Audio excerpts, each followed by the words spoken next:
All right. Welcome to another episode of Making the Track on my YouTube channel.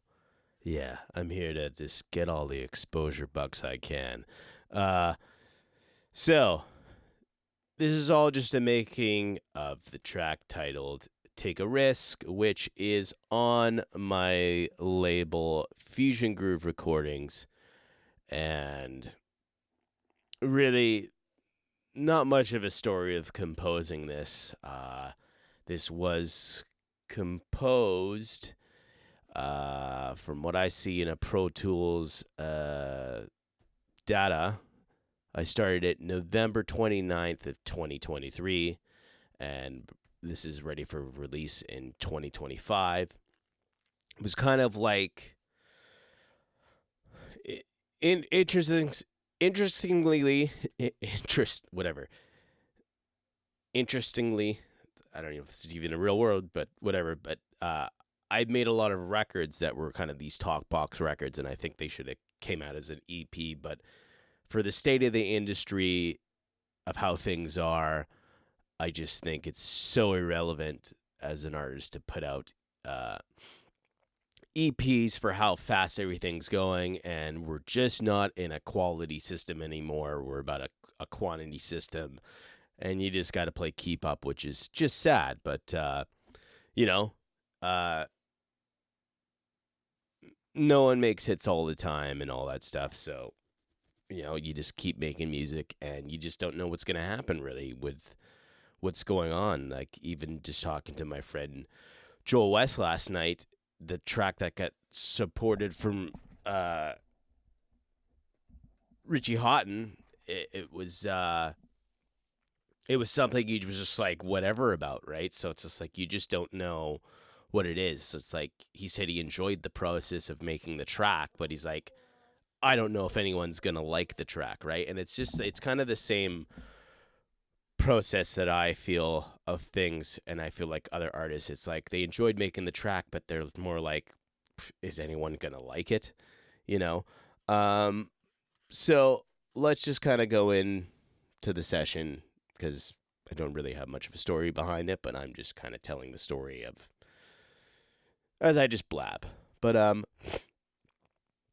here we are in a great Pro Tools session, and as far as it is, everything is put into the SSL Minx, and I have 8 channels of just some VCAs, and just to kind of help with sound pressure level. As you kind of see, I mean, you won't see here because I'm just running output 1 and 2 at the moment. But as you see here, you have a print of my 8 channels into one. And just doing like a little light master, but staying at a -6, and this gets passed on to the mastering engineer for his way of bringing up the volume in the track and correcting any of my bad frequency resonance that'll come out in a bigger club system, because as you turn up things up, the fluctuation curve changes and it could be loud, piercing, and annoying, or whatever. But I mean, a loud system is very piercing and annoying, which is why most people wear earplugs. Um, we're just attracted to the bass and the loudness because we think it sounds better. But yeah, so here it is on the master. Just I've taken out all the side frequencies around 200 hertz, so anything that's bassy coming down is getting kind of flushed out. Right as you're listening, you can hear like it being leaked out a bit. I feel levels will show a better example of that as I kind of just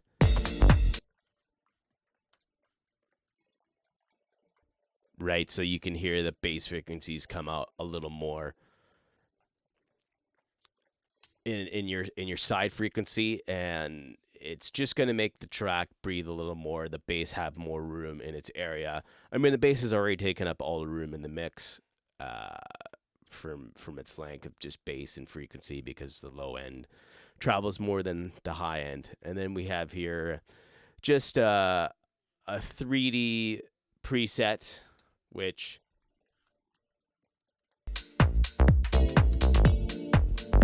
totally brings out more of a 3D feel. You're gonna yeah. You can hear things get a little dull with the Rhodes, or per se the M1 fake Rhodes. Yeah, and then we have the center plugin. I'm not really doing much with this. It's like I'm morely trying to trigger the sides up 1 dB and giving it a little more width within the mix, and just controlling what I'm wanting this knob to do. I think I did nothing there, which is weird, but from what it is, I'm basically making the low end more center, but I'm not using that knob. I don't know what's going on. Maybe something got touched. Then the high end is getting more controlled with the side fader here and the punches in the center. Yeah, so I think it was just I was just triggering this knob, and like maybe I decided it was more like I was doing a move. I just didn't bother to touch that, and was like, this is better here, and just kept that there. That's probably what happened. And then we're using the good old Magma, which is a saturator, and it just overall the volume changes, LUFS and all that stuff. But this is a harsh meat of potatoes of the sound of the track to bring everything out, because everything gets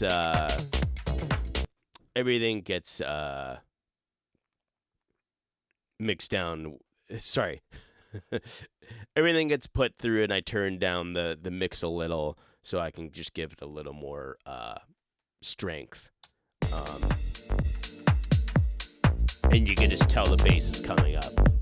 And this is a very, very hard move in the sense of just putting this thing up halfway with the beauty and the beast, and it's a matter of just gain staging things back to give things more gain. The LUFS within the mix probably comes down a lot more, but I'm giving the mastering engineer more things, per se, like a better bed to work with a master, in my opinion. Love if someone could point out if it's a wrong thing to do, but I don't think it is. But in terms of my case, I come out with a good master with the mastering engineer used, so don't really care. And then we're just using bass room. This bass room is just a thing that I put on a mix after everything is mixed after. I don't mix with this. This is just an after effect, and it's just to correct bass overall. And usually your bass problems correlate with volume a lot of the time, but also frequency. And this just, I put on Dance Pop Guru because, reason why I put on Dance Pop Guru, because it's just it's a frequency that I feel pop records have a clear sound, and I want a clear sound to my records, and a very clear and balanced thing. And it's just I just like a balanced mix compared to a traditional dance music mix that everyone wants this crazy punch to it. I just feel like a balanced mix is just better. And yeah, and it's just you can hear more clarity of things, the balanced mix, rather than you're having things kick drum focused. Wow, can't speak English today. And then it's mix room, which is kind of having the same settings and just following things and pushing things out to the side to let things breathe within this. And everything in this EQ, these EQs may look like they're Jurassic moves, but they're really not. I think they should be doing things from +3 to -3, really, and you're staying in a diameter of that, because when you're moving this plugin, you can only go so far with it. and even with mastering, that's kind of what a mastering engineer is doing. That they're doing light moves, and this is what this plugin is doing. Um, and if this plugin's if it's correcting things and it's gone too far, then you've done a bad job in your mix per se. If you can't reach these EQ levels within these plugins. Um, Now I'm using a thing that's I'm using an EQ now that's like a Waves plugin that does all the heavy lifting for me, but I'm at the point where it's just like I don't even want to use it because in a way I don't want to use it because it's like I feel like my EQ moves are the same as this plugin. So yeah, but let's go in directly into the track now after this fine print. And we'll do this. We'll mute here. And we'll just kind of start with the kick. Oh, sorry. It looks like that's muted.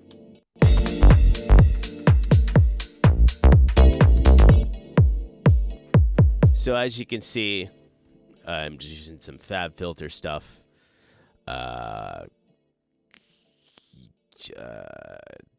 Basically plugging some bad frequencies out.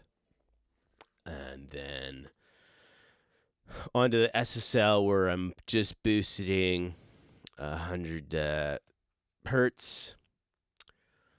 And I think 3K here with just not a crazy like bell curve, just 1.5, just basically staying there. Actually, no, I'm not doing anything actually. Yeah, so really here is just 100 hertz, and that's it. I just raised it at 100 hertz with the kick, and thought it was cool. It's. Do you find it interesting that I didn't really touch anything within the 1 to 5K region, and I usually touch stuff within the 3K region, but it looks like I didn't do that for some reason. Then using the parallel aggressor, which is just a crazy saturator, right? Uh-oh. Never mind. And, right, it just overall changes everything. And I think that's probably one reason why maybe I didn't use that, because this part of the plugin is focusing more on the heat areas, focusing more on like kind of the low mids and highs and whatnot, where the spank is on the lows and the low mids, just like cutting the spectrum in half. And then we're on to the claps.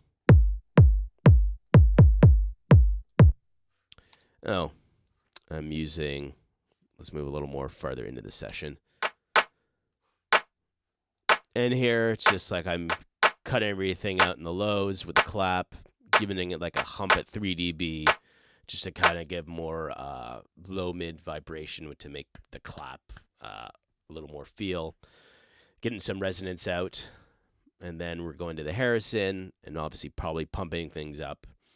I tend to like to cut things in Fab and bring things up with some Universal Audio plugins, because they have the standard of just the best analog translation of plugins for things, right? The Harrison console was a console that was used on the Thriller record, so it's just and I just like the sounds of the claps in those MJ records.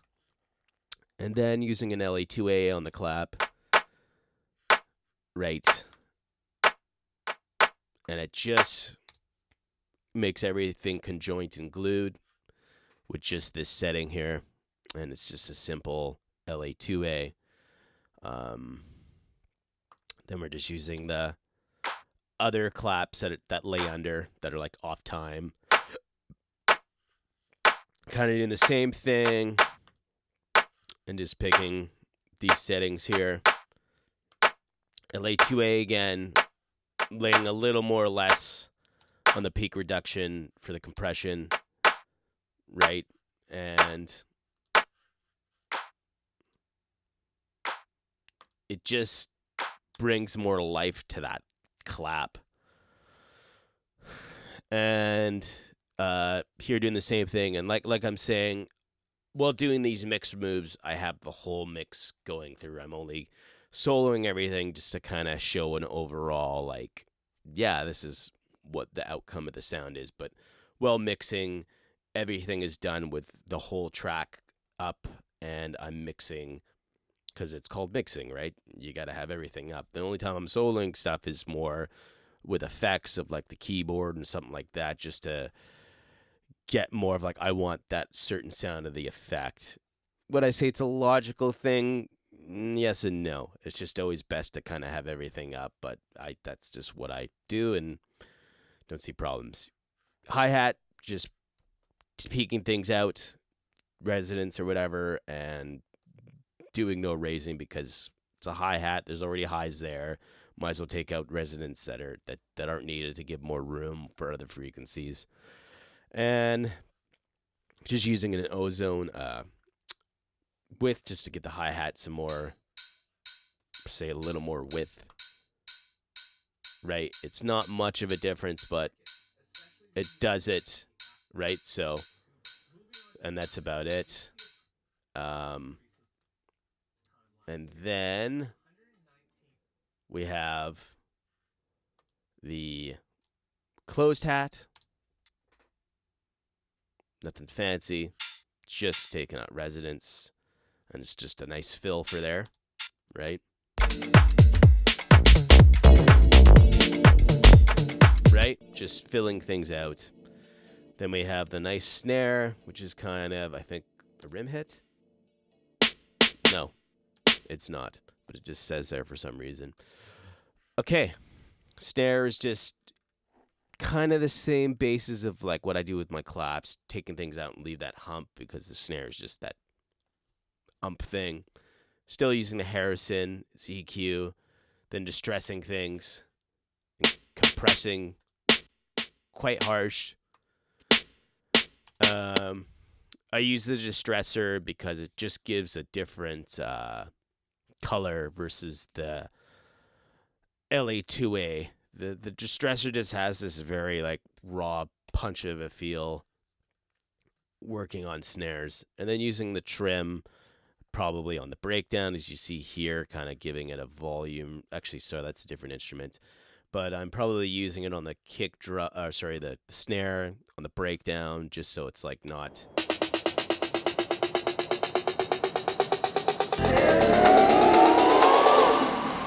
I'm using it because it's just a constant like drum roll of 16th notes just going berserk, right? So it's like it's just annoying to the ear, and there's no dynamic. So that's kind of helping giving dynamic because there's also like a fade that I've put into here. As you can see, I've written just like a fade that's within that waveform, so it's just giving a little more dynamic, but at the same time I'm turning it down because it's just a super loud freaking 16th notes that are going and then pitching it back with the wave sound shifter of it just going up.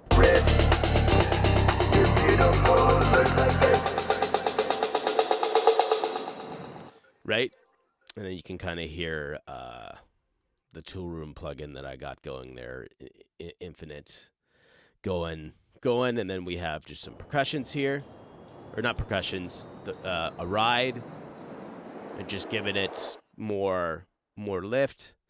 I do find it funny now because like the break-ins and the breakdowns that I'm doing have way less work of pitching now. Kind of just going off a thing of just kind of just putting things there and leaving it more raw.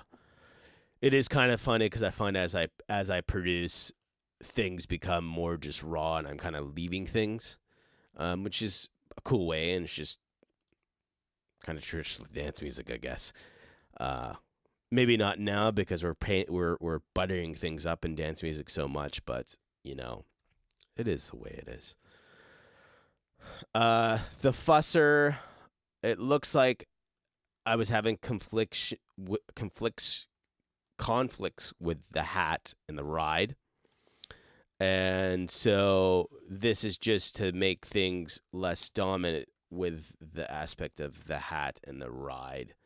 Because I think oh God, where am I? Yes, the hat.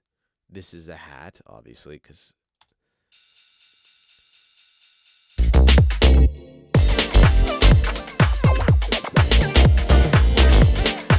yeah, if you kind of listen, when I bypass, the ride is just not making it through the mix, and after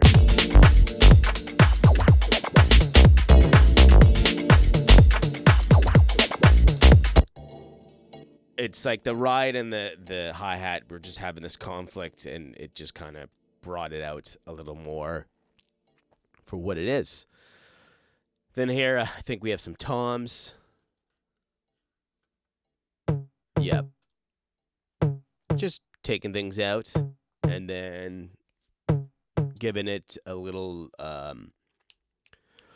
some saturation and drop with the little tubes drive, or with the little tubes, and giving it drive and just some saturation, leaving the setting at normal. Not talking directly in the mic is very bad microphone etiquette. Okay, and then here we have probably some more kind of toms, I think, like lows.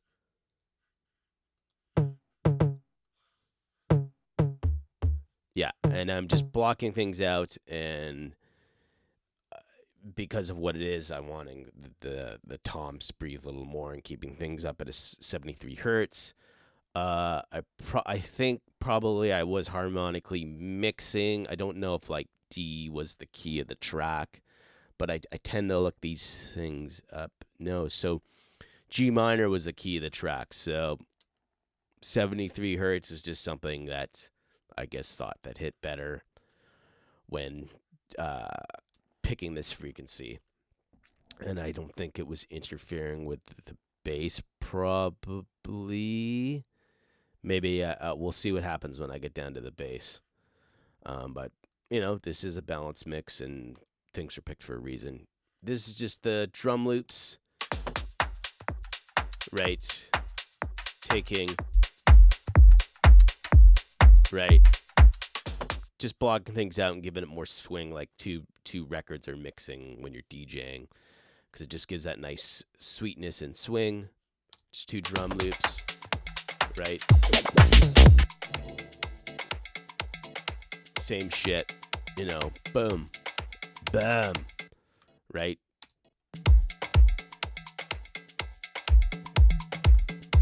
Right, and even that little, even though that kick's like bleaked out, it's still giving like this, it's helping the kick with kind of like a low mid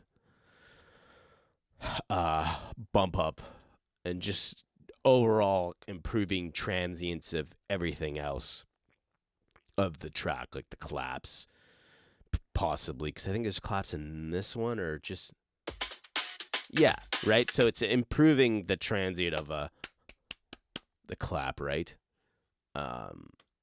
Even though, like, that's not a clap, it's a snare. You know, it's here, just a crash, nothing crazy, taking some resonance out. Then we have, like, a drum comp, which everything's going to an aux, just taking resonance out and low frequencies from the side register, and just giving a very big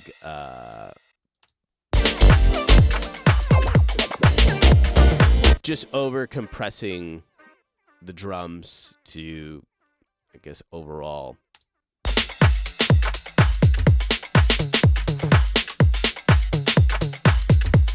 And it's just giving it movement, preset of a drum bus, right? You know, boom. Then we have the instrumental compression, which is just everything that involves the tracks, from the vocal, talk box, to effects, into there. And you can even kind of hear, I'm probably using, and just blocking things out, you know, just some resonance, and using the Manley with a stereo bus compression, which is just, say, making everything a little fuller.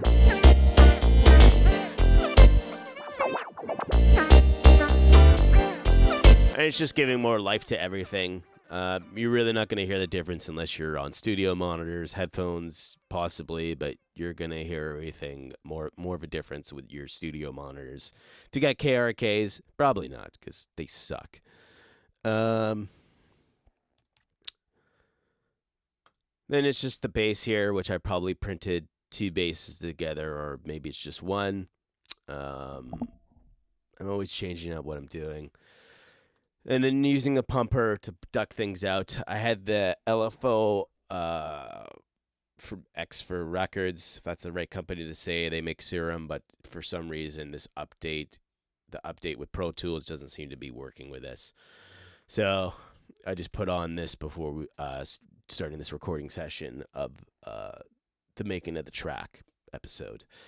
Here, just taking things at 135 to help with the Smiley curve and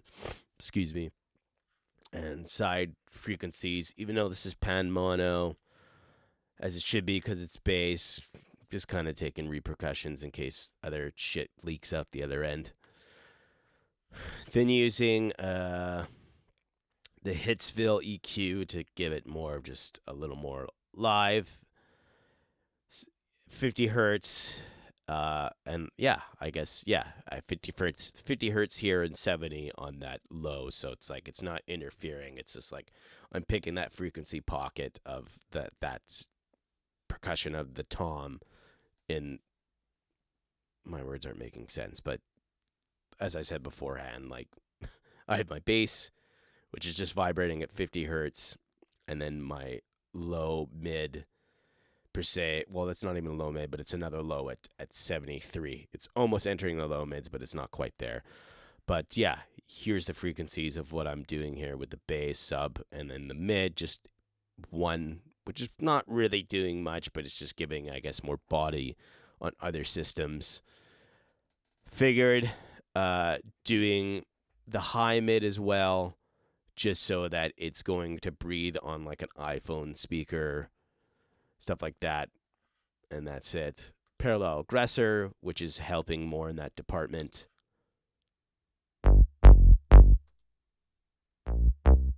Right, and you can totally tell the parallel aggressor is helping out in that, using the ozone to just block out the certain frequencies around 200 hertz, and then just giving things per se, opening up a little tight stereo field that's just in that frequency of 200 hertz and up, but might make phase issues, but I just feel it kind of just brings more life to the track.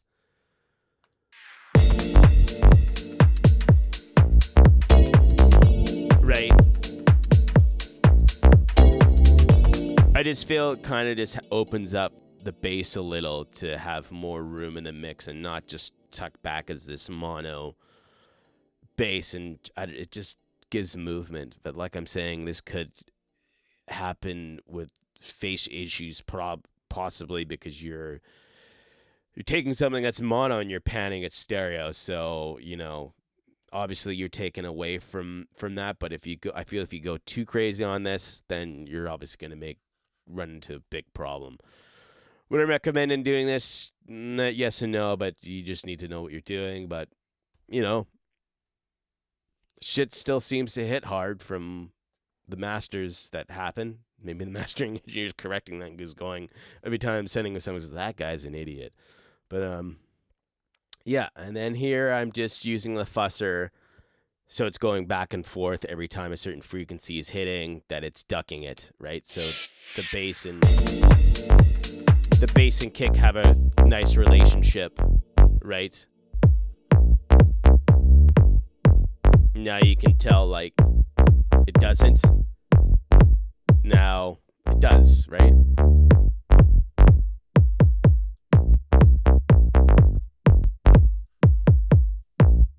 Right, so it's just every time the kick's hitting, it's turning down. It's just balancing. I like the fusser because you can just put it on the dominant track that you hear is more dominant, and it'll just, you mix them together and it just glues it.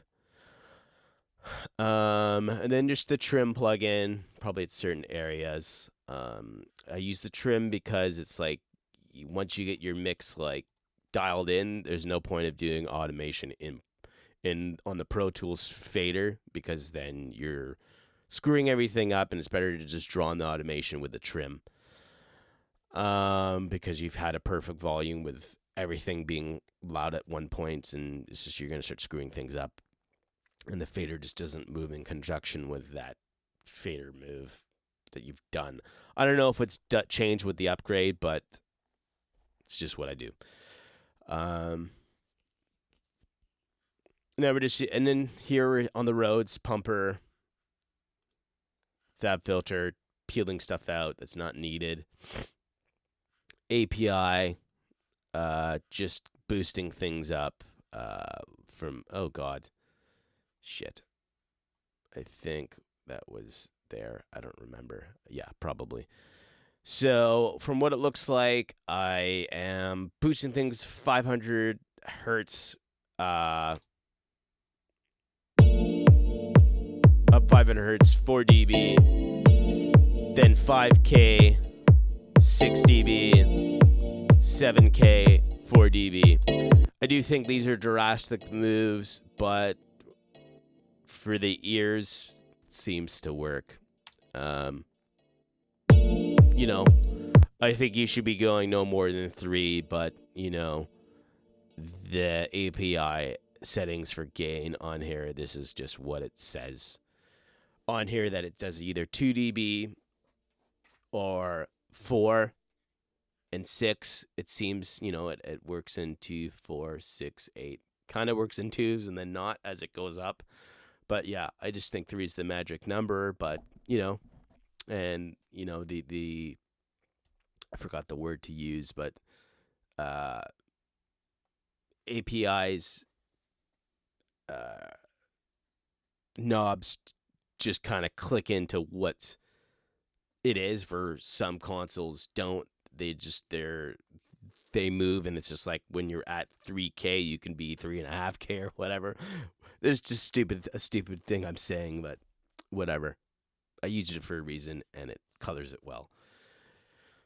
Then here we have the Fairchild, just threshold at 3, and just reduction every little bit. But what's really changing the tonality is the vintage Aural Exciter.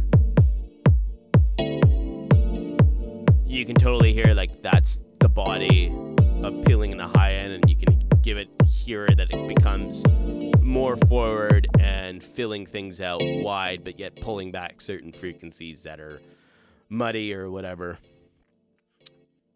And then we have the Ozone, just with widening things out. You can totally tell that it's kind of less mono. I mean, obviously things are panned at 51, but it's just giving this more width.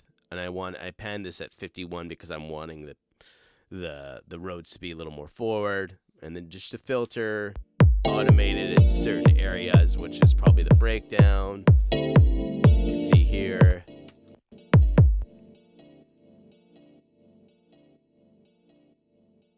Oh, there's probably other things going. Yeah, there you go.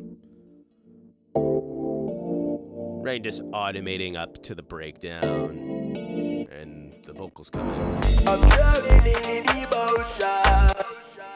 And then the typical house piano M1. Same stuff, just pumping things, EQing things out with bad resonance, right? And then pumping it up with the Neve and certain frequencies. What are we looking at here? I'm pretty much just, I think, did I use some compression here? Yeah, I did. So using onboard compression with the Neve console here. What did I do? Why am I not seeing what I'm doing? I feel like, okay, so it looks like just 2K. 2.4K or so. I gave it a couple of dB, and that's it. And more just a shelf. that it's just raising everything up at that 2K region, and everything's going up. And then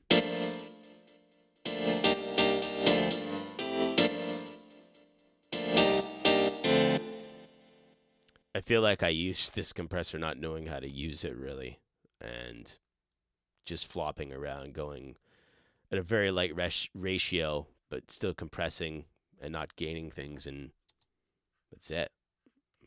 It worked.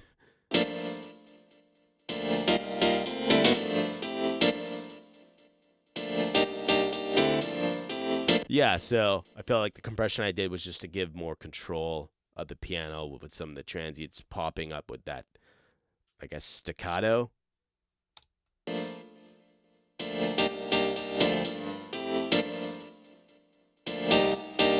Yeah, so just balancing out those hits more to become more unified.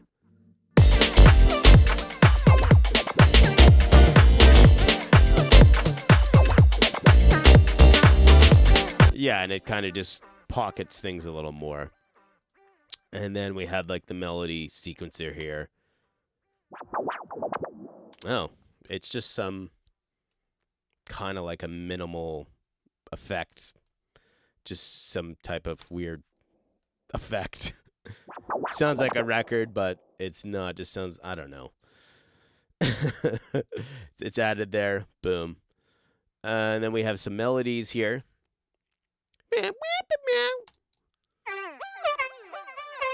Pumping it, taking stuff out, and just EQing. No, nothing fancy. That's it. And I was like, yeah, set it. That's the day. Then we have just some atmosphere sound. What do we got here? Looks like that's the only time I use that. Just to give everything a little more. Just some cool shit, right? And slowing it down. And wow, wow, wow, wow. And then ba-bum, ba-dum, bum. Just helps with just that impact of being cool, I guess. And we just have some riser effects that was made with a plugin called Riser here. I don't really need to go through it, but really just taking out resonance and other stuff. Reverse, bass sounds and pianos, I think. Right? That's the piano. I'm taking just those room sounds and stuff, and you can see here that I've routed piano effect, like delays and room effects. But we move on to the talk box here, which is not too much featured in this track, but more in the breakdowns and a little here, right? This is more an instrumental bass track, which people seem to like a lot of instrumental tracks in dance music. But here it's just like I did all the parts myself and harmonies and drowning in emotions, right? Feelings in my heart, then using the Sheps, saturation, de-essing just harsh frequencies out that are at 3K and 6K.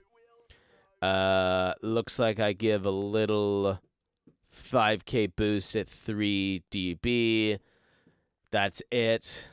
And using effect compressor, 1.9 ratio, attack, slow, and fast release, and sound shifter, and that's it. And it repeats here on and on, probably at little different intervals, maybe possibly less compression or the same. But yeah, we'll kind of go through the harmonies here, and then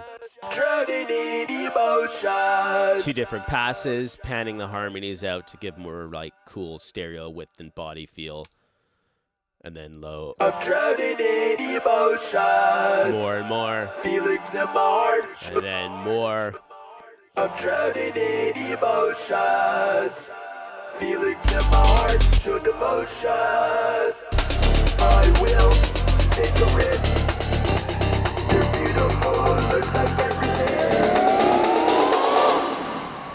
And just overproducing things with weird effects and all this other mumbo jumbo stuff.